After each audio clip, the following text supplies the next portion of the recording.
Okay, first off, disclaimer.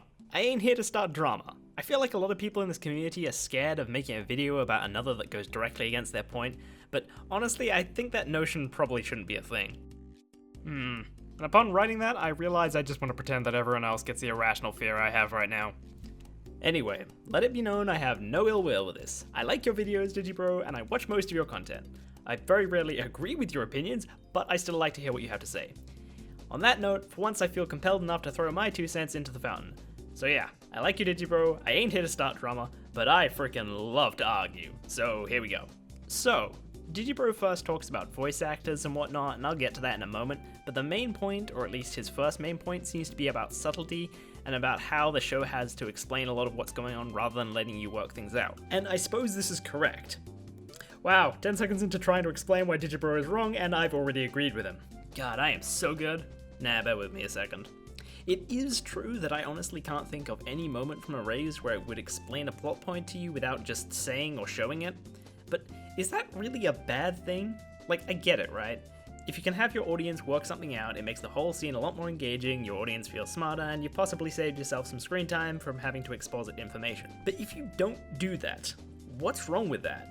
It's not fancy or engaging itself, and it might be kind of expository, but this sort of thing appears in everything from Brotherhood to Berserk.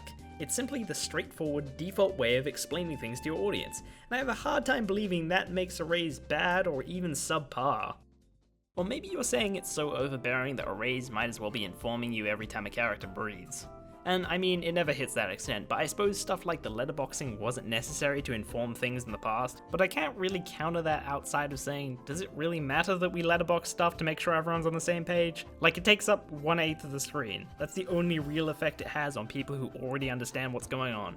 And so what if everything in the scene is red when people already picked up on the symbolism or whatever? Are people really that distracted by the show trying to tell them something they already know? Is this really a big argument?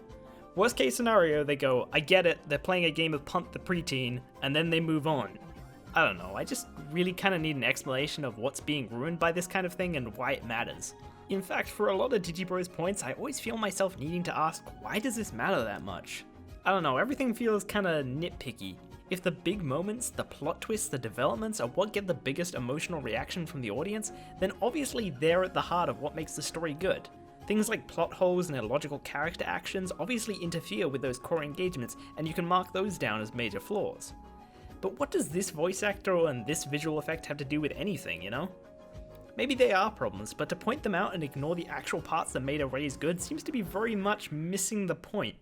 And then he asks what is any of this in service of, and talks about the themes, and I'm gonna be honest, I've never liked the concept of theming. It's so broad and vague that you can throw it in wherever you want.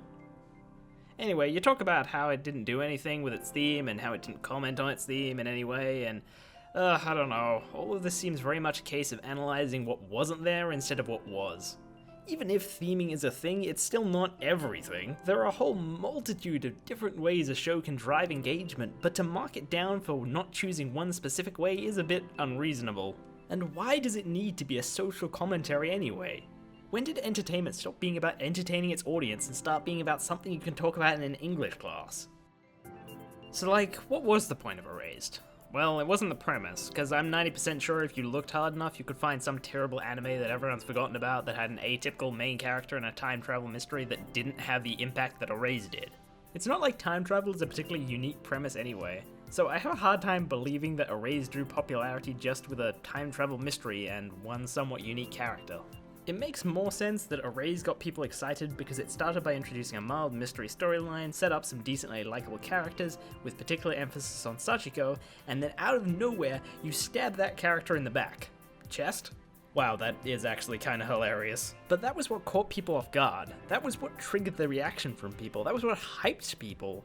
And then in the second episode, we start to do a more developmental arc about Kaio, a character who's been linked into the mystery but also really works as a standalone that drives her own investment. You make it seem like she was scientifically engineered to be this cute thing that your instincts tell you to protect, but that's a very cynical way of looking at it that makes the creator seem manipulative and sinister, like it's some kind of trick. It's not real storytelling. I don't know, if we're gonna start messing with psychological tactics and how you can abuse them for easy storytelling, then I'd like to see the study it's based on. Actually, looking at this again mid-recording, this is a terrible argument I've chosen. I can't really think of a good counter-argument to this one, actually. What I can do, though, is offer an alternative as to why people liked Kaio's arc. And that is that people were interested in Kaio simply because she was likable. I mean, replace Kaio with your typical annoying kid character, and I don't think you'd have such a good arc. Kaio simply had nice traits that would make any character more likable. Kaio is very distinctive from the other characters. She has some depth behind the way she acts, and the biggest point to her is that she's very self-aware and mature. But I suppose that leads into one of your minor points you have about realistic child characters, and bleh. I've always hated the realism argument. There's points in every single series ever where you could point your finger and say that's not realistic. But the point is not that if it's realistic or not. All that matters is that it's logical enough. That's what poetic license is. Do cars explode in big fire explosions? No. Does it make logical sense that they would? Well, yes. On the flip side, if a car exploded into exactly 102 statically charged raccoons that melt the floor on impact, you'd have some questions. Obviously. To return to Erased, would a child be this smart at that age? No. But there's nothing inherently stopping a child from logically being that smart. And I think when it comes to fiction, that's all that matters. There's also a question of why does this matter anyway? Haruhi Suzumiya's personality doesn't make a realistic high schooler. Neither does this tsundere who breaks into your house at 3 AM to kill you. Lelouch from Code Geass doesn't use a voice disorder. Why do these ninjas shout the name of their attack? And why does your science use a fucking magic circle? Real talk though. I think the main thing that rubbed people the wrong way about this video was the assumption that we were somehow watching 12 episodes because it showed promise, but we didn't actually enjoy it. And then when we got to the last episode, we all suddenly realized that we had wasted our time. In reality, people were watching it because it was good. Nobody watches through 12 episodes because of a premise. On that note, his Twitter doesn't lie. There was a bit of a backlash to the final episodes and some people were disappointed with it. So if it didn't come from it never being good, where did it come from? Well, the first point against Erased had to be how it handled plot twists in episode 10, which I made a video on. And the other point against Erased was with its ending. Now for the most part, I liked the closure with the ending of Erased, and it was at the very least decent. It ties up all the ends nicely and you get a lot of happy closure scenes and whatnot. The actual problem with the ending was with Yashiro and his whole motives and explanations and I'd be lying if I told you I knew what was going on. It was very convoluted and confusing and the whole thing just didn't make a lot of sense. Of course, that might be my slightly lower than average IQ talking. People probably think that's a joke. No, it's like legitimately a bias I take into account. But I think most people felt the same way. You can kind of tell by looking at the comments. See, a lot of the time, people who leave and rate comments are very invested in the show, and you'll never see hate comments unless the show fucks up really badly.